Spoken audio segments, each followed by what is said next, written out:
আসসালামু আলাইকুম সবাইকে, চলে আসলাম নতুন একটি ভিডিও নিয়ে। আজকে খুব বেশি ক্রিস্পি ও ক্রাঞ্চি বেগুনি করে দেখাবো। তো চলেন শুরু করা যাক। প্রথমে আমি 1 কাপ বেসন নিয়ে নিয়েছি, ওইখানে 1/2 কাপ কর্নফ্লাওয়ার ইউজ করতেছি। যতটুকু আপনারা বেসন নেবেন তার অর্ধেক কর্নফ্লাওয়ার ব্যবহার করবেন।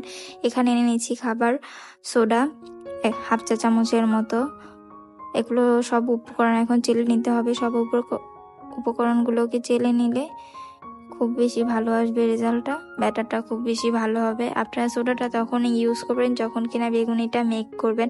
আমি এখনই মেক করব, তাই এখনই দিয়ে দিলাম।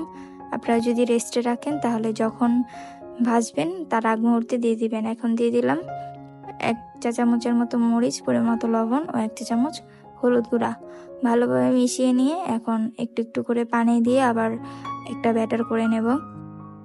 এখানে আমি ইলেকট্রিক বিটার দিয়ে একটু বেট করে নিতেছি, তাহলে কনসিস্টেন্সিটা ভালো হবে। আপনারা চাইলে হ্যান্ড বিটার দিয়েও করতে পারেন।